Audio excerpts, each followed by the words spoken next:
Welcome again. And Mike, so great to have you. Thank you so much for joining us as we are beginning our discussions and talking about Giving Tuesday and reflecting on this year of 2020. But before we start, would love to hear more about you, your role at DonorSearch, and how you're involved with the DonorSearch team. Sure. So I'm part of the channels team. My official job title, I think, is Enterprise Partnership Manager.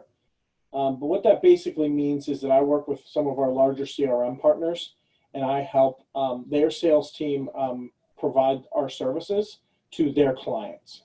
I know we have questions to ask you, but I have to ask you about this really stuff behind you. What is going on here? For those who don't recognize some of it, I do, but for those who don't, what are we looking at? So I'm a child, first and foremost. This is my collection. I collect Hulk memorabilia mostly, but any kind of pop culture, Marvel kind of piece of collectible I can get, I try to get. So were you always a Hulk guy? Yes, I've been collecting Hulk figures for years now. I think I'm getting around 400 total. Wow. My wife let me put a china cabinet in the living room full of some nice Hulk statues and that kind of thing. So it's quite the collection. It really is. Wow, impressive. Well, I know that we're supposed to talk with you about the things that you're supporting this year, and I don't know if you're feeling incredible about that or not. But so what kinds of things are really motivating you this year, especially on Giving Tuesday? What are you supporting? So I'm in a position in my life where I'm kind of taken care of, and I'm finally at that point where I can kind of help people who aren't. So I chose to give to an organization that makes it a point to go in the community, find out what they need, and not only provide it, but find a way to provide it that doesn't create a larger problem down the road. So is there an organization in particular that's getting your support right now?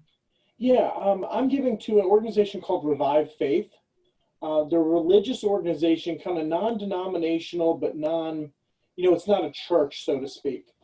But they make it a point to help people who wouldn't otherwise, be socially acceptable into a church. They do things like have pub theology, where everyone gets a drink and you sit around and you kind of just talk, you chat, and you bring all of you with no shame to a place where you can be yourself, you can be authentic, you can ask questions, and have a conversation instead of just sitting down in your pew or something to learn.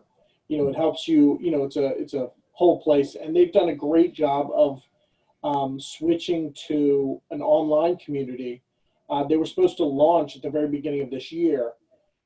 So I think they launched either 2 weeks before or 2 weeks after really COVID hit. But so it's been a struggle for them, but they still make sure to, they're doing coat drives and they're doing, food banking, and they're going out to help the community. Sounds like a really great and unique organization. I haven't heard of anything like that before. So it's called Revive Faith. I don't know if I mentioned that or not. Revive Yeah. Faith out of Bowie, Maryland, actually. Oh, great. Awesome. So, and as you're thinking about 2020 coming to an end and where you're giving, where are some places in your life, either personally or professionally, that you've been able to find gratitude during this year? So right up until you said that, I fully planned on letting you know that my kids are what constantly bring it to my attention, because I'm thinking in the back of my head how sad it is that they can't go to school and they can't do this and they can't do that. But I mean, they're so happy and joyous that if I give them a cookie, I'm now the best dad in the world and that I am, like they're so gracious for this cookie, that I've got 40 of them right next to it, but they can't have those. And the one that I gave them is so, it's so unique and so special to them. But when you brought that up, I do like to, I'm in a position where I talk to a lot of different organizations through DonorSearch, and it's easy to look at 2020 and think, oh yeah, everything's gone down, right? Everything's terrible. Everything's, failing all around us, right? But when I talk to all of these organizations who are not only persevering, but they're having success and they're able to do their missions, that's been really great, and I'm able to talk to enough of them to where it really gives me hope for 2021.